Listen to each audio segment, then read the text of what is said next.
સૌને નવા વર્ષની શુભેચ્છાઓ, શુભકામનાઓ, નવા વર્ષના રામ રામ. માં ભગવતી, ભગવાન તમારા નવા સંકલ્પો, શુભ સંકલ્પો નવા વર્ષે પૂરા કરે એવી તમારા પતિ તરીકે ભગવાન માતાજીને પ્રાર્થના કરું છું. વાત એટલી છે કે દિવસ પસંદ કરવાનો હતો, નિયોગ 23 તારીખ. મિનિસ્ટ્રી ફોન કરે, તારીખ માંગે છે, જિલ્લાવાળા તારીખ માંગે છે, અજબ સીન બધા. 23 તારીખ આપી દો. એ દિવસ યાદ નતું કઈ કે આવું 23 તારીખે આવું પણ કંઈક થવાનું છે. વચ્ચે વચ્ચે વાવની વાત આવે છે એટલા માટે. તો બેવડો સંગમ મોદી સાહેબના માર્ગદર્શનમાં, અમિતભાઈ શાહ સાહેબના માર્ગદર્શનમાં આજે આખા ભારતમાં આપણી આર્થિક રાજધાની હવે મુંબઈમાં આજે ઉત્સવ, પૂરા મહારાષ્ટ્રમાં, અને કલ્પના બહાર કોઈ પણ એક્ઝિટ પોલે આવી વાત કરેલી કિરણભાઈ કે આવું થશે, આવું થશે. 127 ની આજુબાજુ ભારતીય જનતા પાર્ટી સીટ, 136 ની આજુબાજુ આખી મહાયુતિની વાત કરતા હતા આપણા પ્રવીણ કાકા.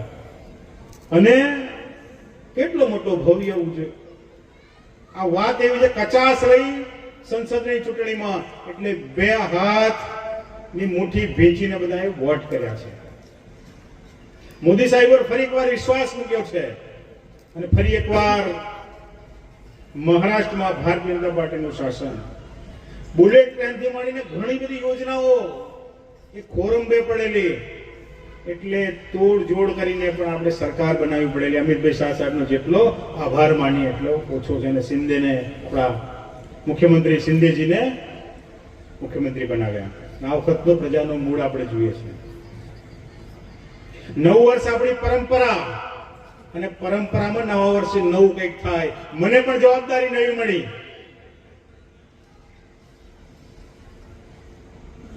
આવા વિધાનસભાની વાત કરી એટલે ક્યારના મારી વાહ વાહ વાહ કરે છે, પણ આપણા દેવસિંહ સાહેબનો આજના દિવસે તમારો સંદેશ છે, એમની પણ શુભેચ્છાઓ, શુભકામનાઓ છે. દેવસિંહ ચૌહાણ સાહેબ એક વાત કે બધાને, સંતરામનો મેળો, કદાચ યાદ હોય જરા ટૂંકમાં વાત કરું. સંતરામનો મેળો હોય, નાનું છોકરું હોય, આમ જોતું હોય, એની દર્શન કક્ષા કેટલી હોય દેવસિંહ સાહેબ? તો એને દેખાય ને, એવો એકાદ દુકાન દેખાય, એકાદ લારીનું પૈડું દેખાય. એને મેળો જોવો હોય તો શું કરવું પડે? એના બાપાના, એના કાકાના ખભા ઉપર બેવું પડે. સાંભળ્યું તું ને? તમે બધાએ મને ખભે બેસાડ્યો 2017માં. 22,000 વોટે આપણે જીત્યા. મેં પણ મેળો જોયો.